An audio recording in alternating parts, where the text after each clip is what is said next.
Gloire à Dieu. Nous allons lire dans Matthieu 12, 38. Matthieu 12, 38.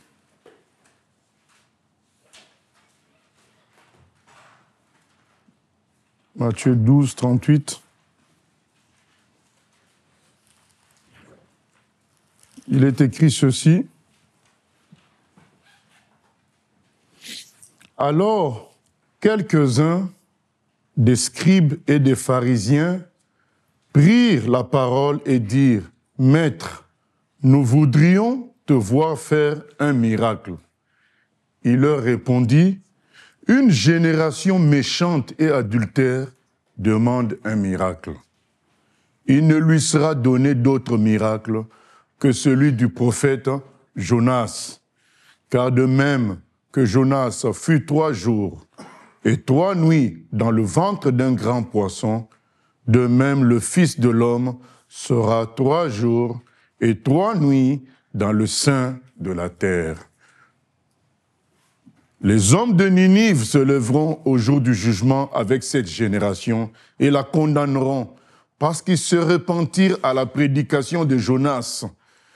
Et voici, il y a ici plus que Jonas. La reine du Midi se lèvera au jour du jugement avec cette génération et la condamnera parce qu'elle vint des extrémités de la terre pour entendre la sagesse de Salomon. Et voici, il y a ici plus que Salomon. Jésus dit, il y a plus que Jonas, plus que Salomon, parce que Jésus, c'est celui qui apporte la résurrection. Parce que, à un moment donné, arrivé vers la fin de son ministère terrestre, il y a des gens qui lui mettent la pression pour faire un miracle. Mais Jésus savait que c'était des gens malfaisants, des gens mal intentionnés, qui cherchaient juste la distraction, juste la contradiction. Il dit, mais vous êtes méchants, vous voulez vous amuser avec les miracles ou quoi? Je ne veux pas m'amuser avec vous à faire des miracles. Cependant, il y a un miracle exceptionnel que je veux faire qui va faire taire tout le monde. Je vais ressusciter. Donc je serai 3 jours dans le sein de la terre, le 3e jour, je vais ressusciter. Je voudrais parler de la solidité de la résurrection. La résurrection, c'est propre au christianisme.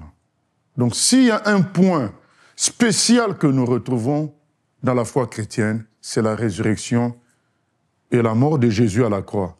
Mais la mort de Jésus à la croix, ça peut encore avoir peut-être quelques ressemblances avec quelque chose d'autre ailleurs, mais la résurrection est unique. Là où Jésus dit, 3 jours dans le tombeau, le 3e jour, je reviens à la vie. C'est unique, c'est propre au Seigneur Jésus-Christ, c'est propre à la foi chrétienne. Dans la résurrection, il y a l'idée du renouvellement. Il y a l'idée du renouvellement. Dans la résurrection, il y a la logique de l'impossibilité. Reconstruire ce qui est pourri. C'est ça la résurrection. Quelque chose qui est mort, refaire ça à nouveau, c'est impossible. Vous savez, vous pouvez faire 1000 gâteaux, répéter la même recette, faire le même gâteau, le refaire. Mais un gâteau pourri, vous ne pouvez pas le rendre pur à nouveau. Quand un gâteau est pourri, quand une viande est pourrie, c'est fini. Mais vous avez la capacité de prendre la recette et de refaire le même gâteau. C'est ça la résurrection. Il y a un côté d'impossibilité qui devient possible. Et pour finir, dans la résurrection, il y a la logique de l'éternité, de la continuité et de l'éternité. Ces choses que je suis en train de citer ne se retrouvent qu'en Jésus. Vous ne verrez ça nulle part d'autre. Et c'est pas pour rien qu'il le dit, qu'il dit, mais je ne veux pas entrer dans vos blagues de miracles en désordre. Je vais faire un miracle qui va fermer la bouche à tout le monde. De Satan aux démons, aux autres religions, je ne sais quoi. Je vais faire quelque chose que moi seul pourrais faire. Voilà, c'est la résurrection. Dans Luc 18, il parle de la résurrection encore. Ce ne sont pas les seuls endroits, mais c'est important que je cite aussi cette partie, Luc 18, à partir du verset 31. Luc 18, à partir du verset 31, il est écrit ceci, Luc 18, 31, « Jésus prit les 12 apôtres auprès de lui et leur dit, « Voici, nous montons à Jérusalem, et tout ce qui a été écrit par les prophètes au sujet du Fils de l'homme s'accomplira. Car il sera livré aux païens, on se moquera de lui, on l'outragera, on crachera sur lui, et après l'avoir battu de verge, on le fera mourir, et le troisième jour, il ressuscitera. » Verset 34. « Mais ils ne comprirent rien à cela. C'était pour eux un langage caché, des paroles dont ils ne saisissaient pas le sens, pour la simple raison que ça n'existait nulle part ailleurs qu'on parle de résurrection. » C'est pourquoi ils ne comprirent pas, mais comment il va ressusciter? Voilà, ça n'existe nulle part ailleurs que quelqu'un dit avec assurance, je meurs, je ressuscite. Ça n'existe pas. C'est quand il leur dit, mais il faut que je passe par des souffrances et par la mort. Ensuite, je vais ressusciter. Il est clairement dit qu'ils n'ont pas compris parce que c'était du nouveau. C'est pourquoi, quand tu es chrétien, tu dois savoir c'est quoi qu'est le christianisme. C'est le sommet, c'est la résurrection. C'est ça la différence. Les religions, la foi, on la trouve partout. Mais qu'est-ce que sont ces religions-là et ces foi-là, c'est quoi? Je vais vous donner un exemple, quelques exemples pour comprendre la différence. Vous pouvez aimer la science comme vous voulez, être chimiste, physicien. Vous ne réglez pas les problèmes du péché. Il y a plein de scientifiques qui sont pédophiles, qui sont voleurs, menteurs. Ça ne règle pas. Ça ne règle pas la science, le problème de la mort. Ces gens-là meurent. Vous pouvez aimer le foot comme vous voulez. Ça ne règle pas le problème de la mort. Donc le jour où ce joueur meurt, c'est fini. Le jour où il devient vieux, c'est fini. Il ne peut pas faire marche arrière. Alors que dans la résurrection, il y a un côté de renouvellement. Quelque chose qui est faible, à qui on donne une nouvelle vie. C'est ça la résurrection. Aujourd'hui, quand quelqu'un devient chrétien, il subit une forme de résurrection. C'est ça qui fait qu'il ne pêche plus comme avant, parce qu'il reçoit une nouvelle vie. C'est ça le baptême. Le baptême, c'est qu'on te plonge dans l'eau. Ça symbolise la mort. Parce que nous avons lu dans Luc 18, il y a quand même la mort d'abord, et ensuite la résurrection. C'est pas pareil qu'ailleurs. Tenez par exemple dans l'islam. On te dit, il ne faut pas voler, il ne faut pas mentir, il ne faut pas... Non, pas mentir, des fois on t'autorise. Ça s'appelle la taqiya. Voilà. Il ne faut pas faire ceci, il ne faut pas faire cela, il faut faire 5 prières par jour. Oui, mais comment moi, je suis un mauvais, un brigand, un voleur, je peux tout de suite commencer à faire le bien. Voilà. Mettez-vous à la place des gens. C'est que les gens vont se forcer par peur. Comme quand quelqu'un te menace avec un revolver, il te dit à genoux, tu te mets à genoux. Il te dit mange, tu manges. Voilà l'islam. Donc il y a comme une menace, tu iras en enfer. Il y a une menace, on va te taper. Il y a des menaces qui font que les gens se redressent un peu, surtout par la peur de l'enfer ou par la peur de la société, de la communauté. Mais la personne, en son intérieur, rien n'a changé. C'est juste qu'elle s'efforce de faire ce qu'on lui impose de faire par la peur, par la menace.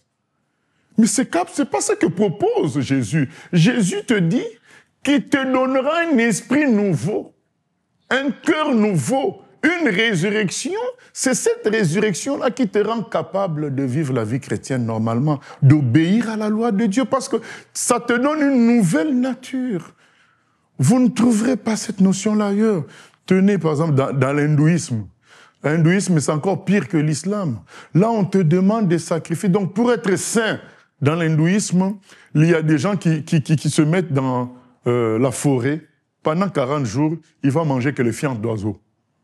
Comme ça, il se sanctifie, il devient pur. Mais dans le christianisme, Jésus te dit, c'est moi qui te rends pur en te donnant ma vie, une nouvelle vie. C'est ça la résurrection. Comprenez la différence. Donc vous allez voir un hindou, il se met à genoux, il met des tessons de bouteilles, hein, et il se met à genoux sur ces tessons de bouteilles pour se blesser. Et parfois il marche. C'est comme ça qu'en se blessant, il se sanctifie. Vous voyez, c'est le massacre. Mais en Christ, on te dit, crois en Jésus et tu reçois une nouvelle vie. C'est ça la différence, la puissance, la solidité de la résurrection. Il y a le côté renouvellement. C'est très important de saisir cette différence. Vous voyez, Jésus lui-même impose ça à notre connaissance. Il le dit dans Matthieu 12, il le dit dans Luc 18 et ailleurs. Il veut que le chrétien comprenne que la différence est là. C'est la résurrection, mort et résurrection. C'est ça la différence. Parce qu'ailleurs, c'est tout autre chose. Je vous ai cité l'hindouisme, là, mais il y a aussi le bouddhisme. Le bouddhisme, carrément, sa doctrine, c'est ça. C'est par des exercices spirituels que tu te purifies pour atteindre le nirvana. Donc, c'est tes efforts qu'on réclame. Mais alors que Jésus, lui, te donne sa vie, une résurrection. Il crée comme une mort en toi et il crée une nouvelle nature. De sorte que c'est cette nouvelle nature qui supporte de vivre la vérité, la sainteté, l'amour pour Dieu. Au fait, quelle facilité, quelle gloire, quelle simplicité. Alors que dans le bouddhisme, c'est les exercices spirituels, les concentrations, la méditation, pour que toi-même tu atteignes un état que tu n'atteindras jamais, parce que c'est impossible par toi-même de changer d'état. Mais on t'impose tout ça. Voilà les réalités. Allez dans d'autres traditions africaines ou ailleurs. On fait des cicatrices sur le corps, on fait des blessures, on fait des initiations bizarres la nuit dans la forêt, des choses comme ça pour passer à une autre dimension. Donc, c'est ça, on fait des cérémonies qui apportent des scarifications dans le corps.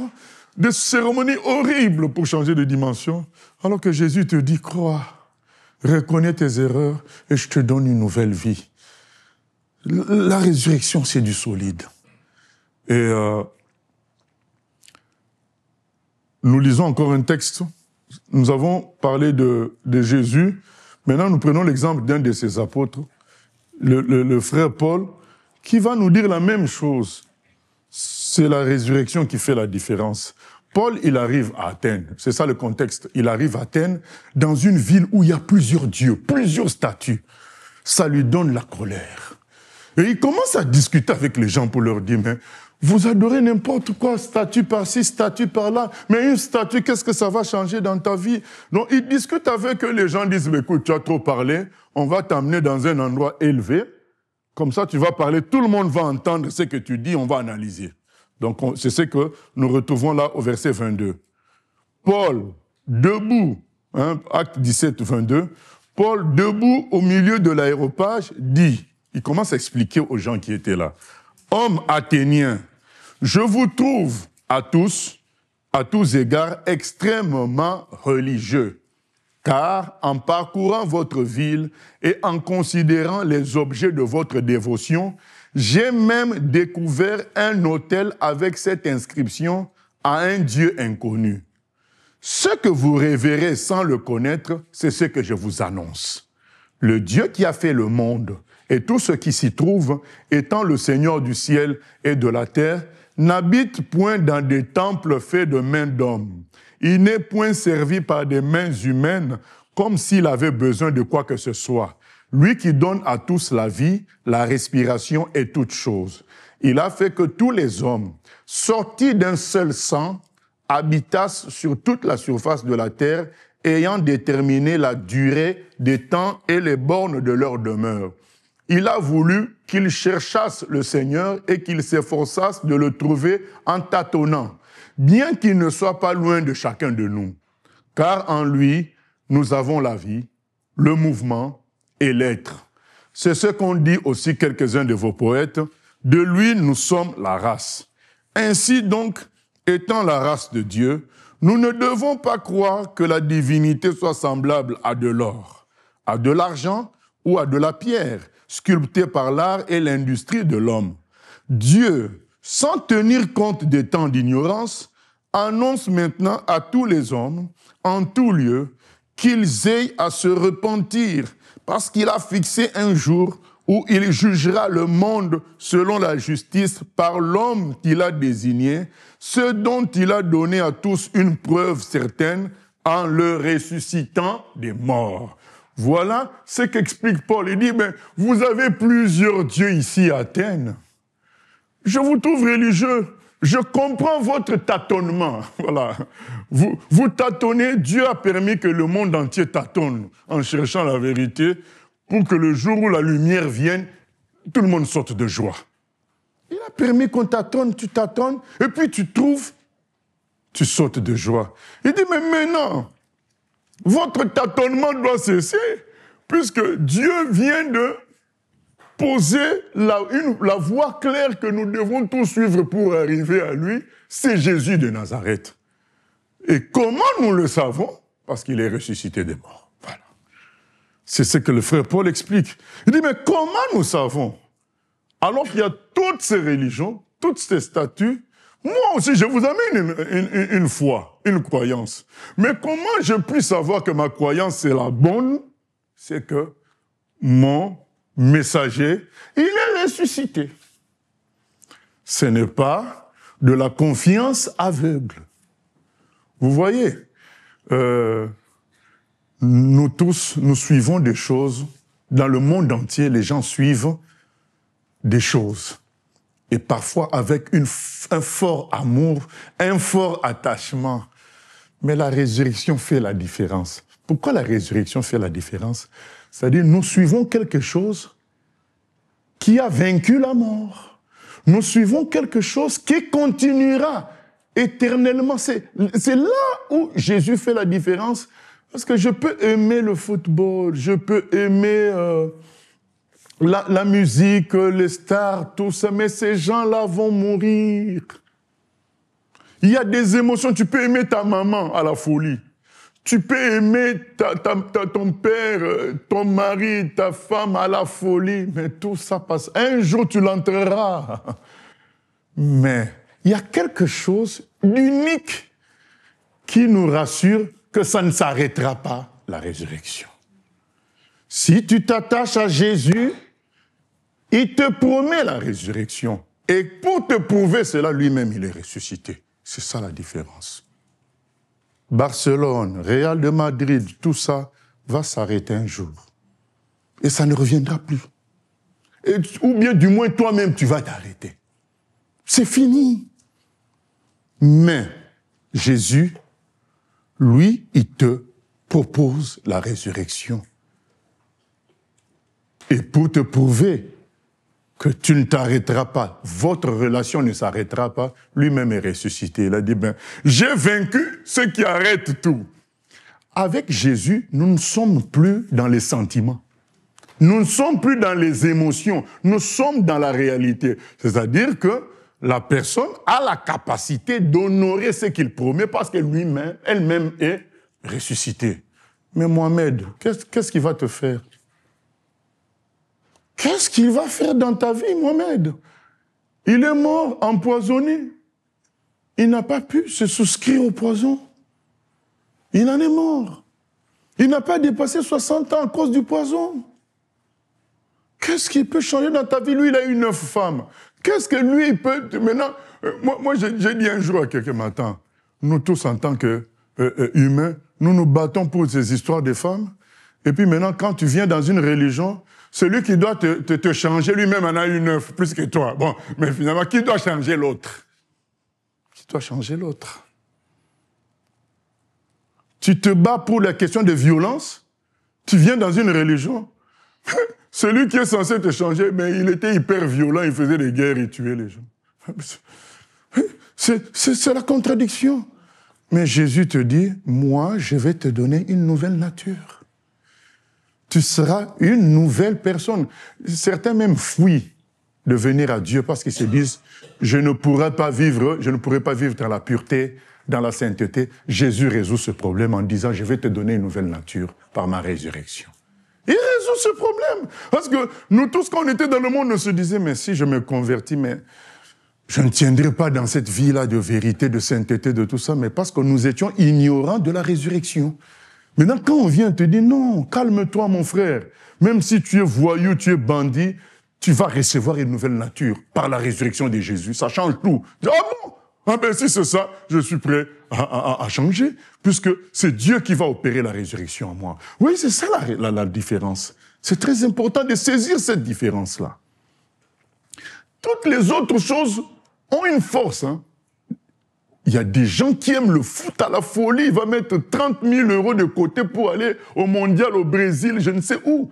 Donc, il y a quand même une passion, il y a une force. Mais une force qui finit où? En demi-finale, ils sont éliminés, ils pleurent. C'est là où ça finit.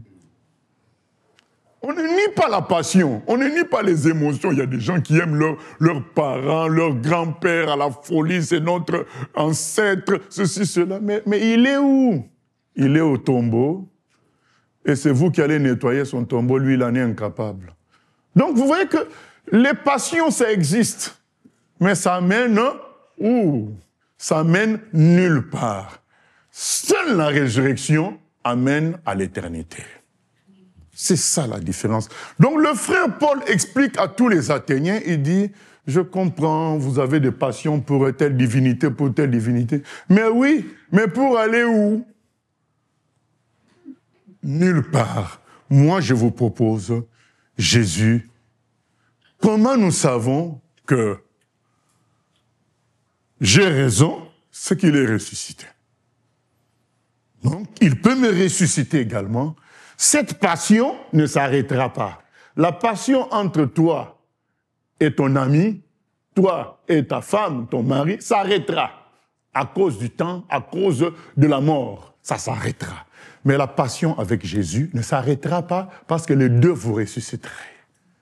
Jésus nous propose quelque chose qui ressuscitera.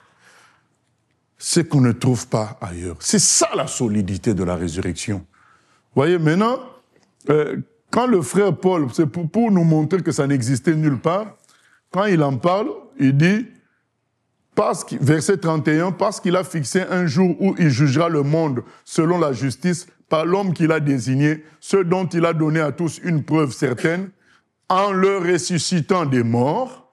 Il est écrit au verset 32, lorsqu'ils entendirent parler de résurrection des morts, les uns se moquèrent et les autres dirent, nous t'entendrons là-dessus une autre fois. Ainsi Paul se retira du milieu d'eux. Quelques-uns néanmoins s'attachèrent à lui et crurent. Denis l'Aréopagite, une femme nommée Damaris et d'autres avec eux. Vous voyez, et eux aussi n'ont pas compris, comme les disciples. Mais c'est quoi encore cette affaire de résurrection? Parce qu'ils n'en avaient jamais entendu parler. Ils ont adoré des statues qu'ils ont trouvé leurs parents adorer, et eux aussi ils ont continué dans le même système, dans une passion sans fondement, sans but. Et donc ils ont toujours connu ça, ils n'ont jamais connu le Dieu qui puisse dire « je vais ressusciter ». Ils n'ont jamais connu ça. C'est propre à Jésus-Christ. C'est ça qui fait la différence. Un jour j'étais en émission à Télé Congo, le journaliste me pose la question que pensez-vous de Branham? Je lui ai dit, est-ce que Branham est ressuscité? Il a dit non. Moi, je dis, ah ben, c'est tout. Moi, je suis Jésus qui est ressuscité. Je ne veux pas perdre mon temps à suivre quelqu'un qui va mourir comme tout le monde et qui est resté au tombeau. Je suis Jésus qui est ressuscité. Ça s'est arrêté là. Au lieu de polémiquer, il a fait ceci, il a fait tel faux miracle parce que c'était des faux miracles. Je n'ai pas le temps. Est-ce qu'il est ressuscité? S'il n'est pas ressuscité, il va me donner quoi? Les passions, ça existe partout. Suivre des prophètes, ça existe partout. Vous vous rendez compte le nombre de faux prophètes qu'il y a dans ce monde? Il y a Mohamed, il y a le prophète des Mormons, il y a William Marion Branham, il y a Simon Kimbangu, il y a combien de prophètes? Bon, Donc, si on suit seulement les héritages, mes parents adorés, mais vous suivez dans quel but vous allez où? Nulle part. Ils sont où? Dans le tombeau. Tous ces prophètes-là, Joseph Smith est dans le tombeau. Les prophètes des témoins de Jéhovah sont dans le tombeau. Il n'y a qu'un seul qui n'est pas dans le tombeau, c'est Jésus-Christ. Je dis aux journalistes, c'est simple. À quoi ça sert que j'ai une passion si ça m'amène nulle part? Ça va m'entretenir 25 ans et puis c'est fini et je me retrouve en enfer. Non. Je veux suivre celui qui me garantit la résurrection déjà ici sur terre et ensuite la résurrection pour l'éternité. Parce que Jésus nous garantit les deux. Tu crois en lui, il te ressuscite déjà par rapport à ton esprit sur terre, de sorte que cet esprit-là est puissant pour dompter ta chair pécheresse. Mais deuxième résurrection, il te ressuscite pour l'éternité. La preuve, c'est que lui-même, il est ressuscité. La preuve, c'est que lui-même, il a vécu sur la terre sans péché par sa vie. Maintenant, il dit, c'est cette vie-là que je te communique quand tu te convertis. Ensuite, je te branche à l'éternité par la deuxième résurrection. Alors, que demander de plus? C'est ça la différence. C'est ça la solidité de la résurrection. C'est ce que je conseille à chacun d'entre nous, choisir Jésus pour vivre la résurrection. La résurrection, d'abord, par rapport à la vie sur terre, en relation avec le péché, Jésus nous donne une nouvelle nature. Personne d'autre nous promet cela. Toutes les autres religions vont te mettre la pression. Il faut faire ceci, il faut faire cela. Vous ne trouverez aucun conseil pour recevoir la force. Ils te diront, il faut prier. Oui, mais prier, il faut en avoir la force. Mais voilà. Mais Jésus te dit, mon esprit de résurrection t'aidera aussi à prier. Il t'aidera à tout faire. Moi qui étais paresseux dans le monde, quand j'ai lu l'évangile, j'ai dit, j'ai trouvé la solution. Donc, tout complet. Comme quand Free était sorti, Internet, téléphone, télévision. À l'époque, vous savez qu'on galérait. Les gens qui ont un certain âge, fallait payer la facture du téléphone. Si tu osais payer, appeler l'étranger, c'était grave. Ensuite, il fallait payer les chaînes de télévision et payer Internet à côté. Et donc, quand Free vient, il vient avec les trois, Internet. Donc, Jésus, c'est ça. Il vient régler le problème de la vie de sainteté sur terre en nous donnant une vie de résurrection par sa résurrection.